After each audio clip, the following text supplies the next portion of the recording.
Welcome back to the Reading and Writing Podcast. My guest today is Ross Patrick, author of the debut novel, A New Dark Age. Ross, welcome to the podcast. Hello. Well, if someone listening hasn't yet heard about your new novel, A New Dark Age, how would you describe the novel? So I guess broadly is a kind of dystopia novel. So it's set in 2061.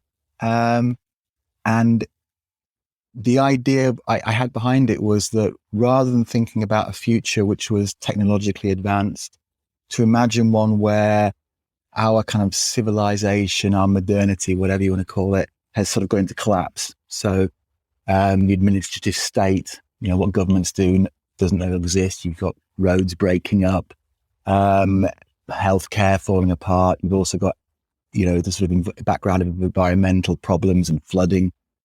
And so I was initially kind of inspired by an interest in sort of history of the kind of the fall of classical kind of civilizations like Rome, and also reading people like, I don't know if you know, like Gerard Diamond and Eric Klein, and what they've written about what causes kind of civilizational collapse. It isn't, in the novel, isn't actually in the kind of collapse state, but it's as you sort of approach these sort of crises that would cause it. And so that was the kind of the context. And then I just started thinking that would be quite interesting for exploring the kind of, in inverted commas, it's a bit of a cliche, but the kind of human condition, because it seemed that in an environment where the civilizing kind of effects of a modern world have fallen away, you'd be able to see the human nature in a sort of rawer condition, more as the poet Tennyson described it, as red in tooth and claw. And I think I'm particularly interested in the kind of the power relationships between people and the effect of kind of trauma and how you get through trauma. And so that was kind of where I was coming from with it. Does that help? Sure, absolutely. So what was your writing journey that led you to writing and getting this novel published? So I studied literature at university, and I went to a place called University of East Anglia in Britain, which is probably one of the kind of foremost places in Britain for studying creative writing. I mean, my major was literature, but obviously I was able to study some creative writing, and it's the university where writers like Ian McEwan and Kazuo Ishiguro first started writing. So that was so from quite a young age, when I was a student, I was kind of interested in writing. I guess my grandmother had been a big storyteller, and that had kind of been infectious. And as somebody that I think probably growing up wasn't particularly outgoing and confident, writing became a kind of a way of self-expression. And so from that point on, I just sort of wrote as a hobby. And then about 5 years ago, I had a breakdown, which took me quite a while to sort of recover from. Mm-hmm. And so then writing initially became kind of catharsis. But it became then, through that, I became more sort of serious about it. And just continued to write and revise what I'd written and work on it. Until such a point that I thought it was worth putting it out there and seeing if anyone thought anything of it, Sure. Yeah. And do you think that your writing helped you during that time in your life? Yeah, I think it did. I mean, I think there's a point when I actually sort of had the kind of I use the word breakdown, but apparently it's not the word you should use these days. It's in the UK, at least, they talk about crisis or whatever. But right. I think at that point, the noise in your head is just so intense that what you're writing isn't particularly great, but just the process of just kind of like vomiting on a page, if you want, was quite therapeutic in a way. And then I think there's something about the process of writing which allows you to quite naturally kind of draw these thoughts and feelings out, and kind of explore them, but in quite a kind of safe way. But yeah, so I think it was quite helpful. So are you working on a new novel now? Well, I've got a couple of things that I'm sort of, working on. So one is a sort of sequel to A New Dark Age. So A New Dark Age is built around a kind of failed uprising and about how somebody runs away from a very kind of claustrophobic life and a proposed kind of arranged marriage in a sort of backward community in the sticks, and sort of joins up with this kind of a sort of what becomes kind of failed uprising, which was loosely inspired by an event in British history, English history, called the Peasants' Revolt in 1381. So it was very loosely inspired by that. And so the sequel would kind of pick it up after this failed uprising.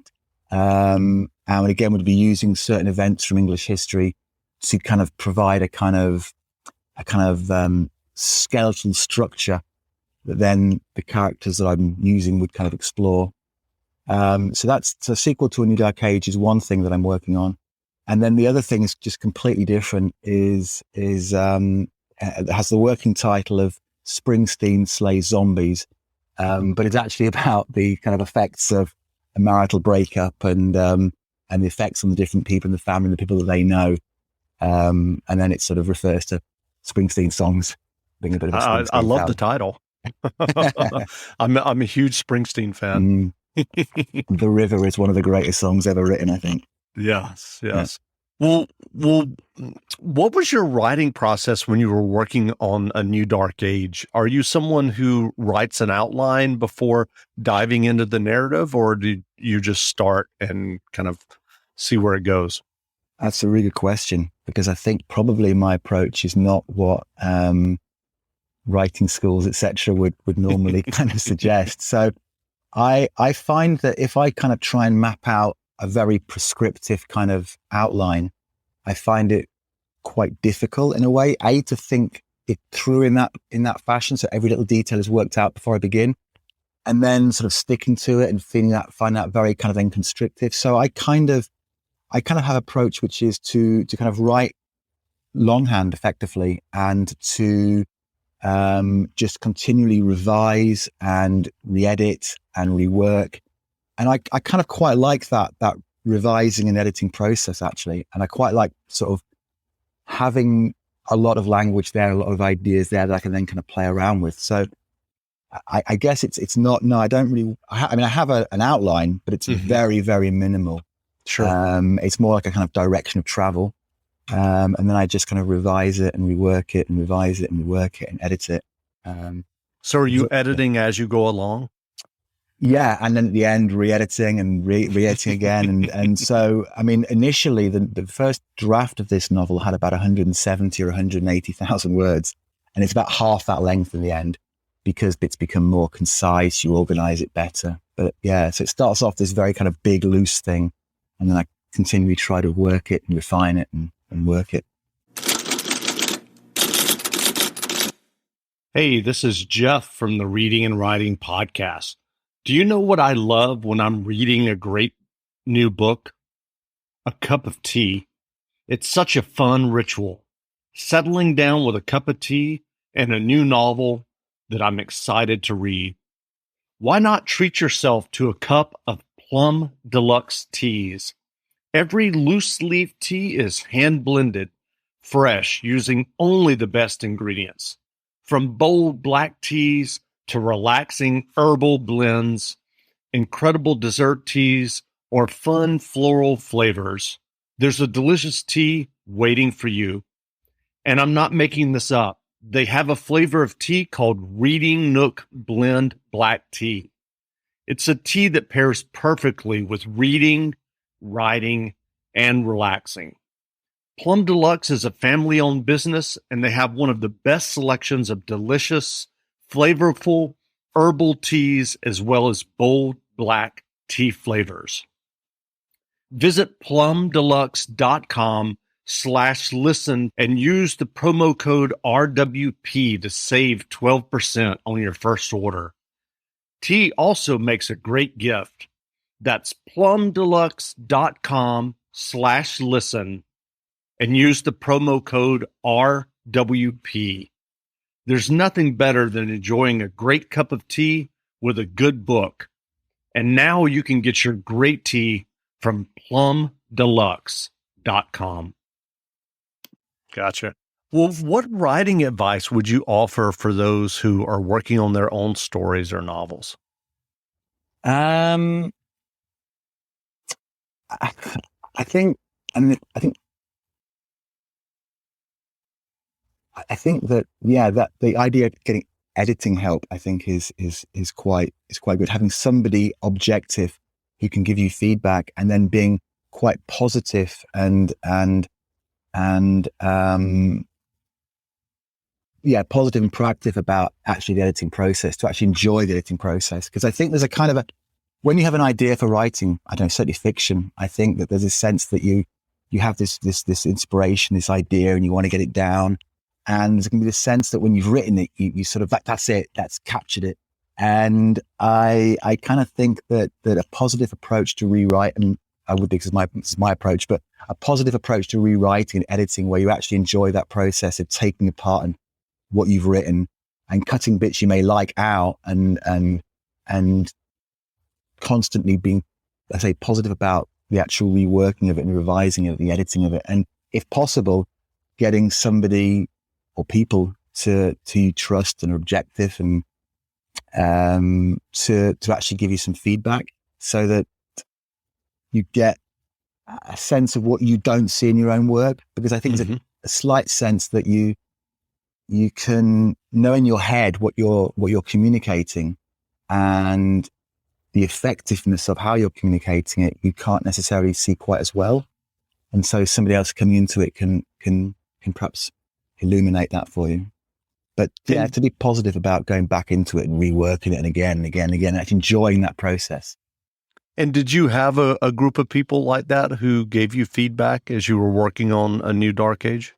I had a couple. I had somebody who was quite close, sort of, who wasn't particularly helpful. I mean, they were okay, but they tended to just be sort of supportive. And then, I had somebody who was prepared to look it over and sort of edit it a little bit, which I didn't really. The editing thing was quite interesting, because I think there was a fear that if someone gets involved in your work and starts taking it apart and telling you this bit's great, this bit doesn't work, or this bit needs changing, or then I think there's a fear that they're going to kind of mess around and kind of disturb and mess up this thing that's very personal to you. And I didn't find the experience like that at all. I found it much more that the editor was coming in and was trying to, first of all, work out exactly what it was that you were trying to communicate, and therefore helping you to see, this bit I get, this bit communicates well, this bit doesn't communicate so well. And so it was very much about bringing out your vision, your ideas.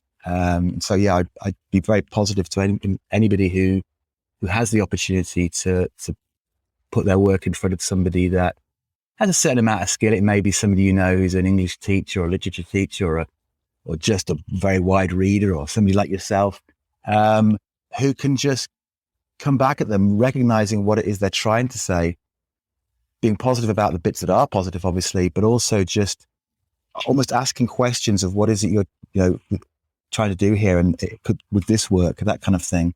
I found that quite helpful. And what novels have you read recently that you enjoyed?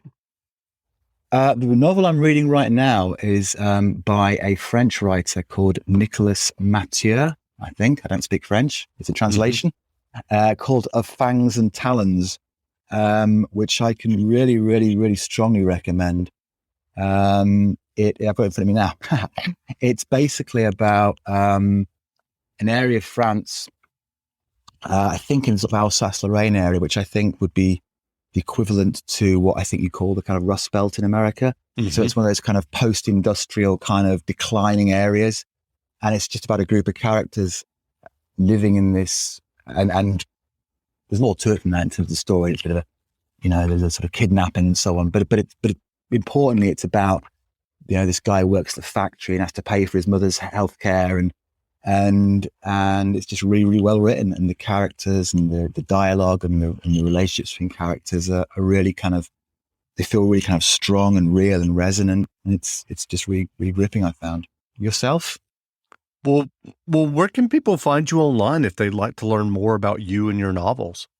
At the moment, really the only major social media I've got going is Twitter, which is at Ross Patrick _ I think it is. If you put Ross Patrick, and I'm sure it'll come up with a picture of my gormless face and somebody wearing a Springsteen t-shirt, as it happens, on picture. So if you want to recognize it. But yeah, that's probably the best way. And please do. That's great. Well, again, we've been speaking with Ross Patrick, author of the new novel, A New Dark Age. The book is available now, so go buy a copy. And Ross, thanks for doing this interview. Hey, no, thanks a lot for having me on. It's been great. Yeah, absolutely.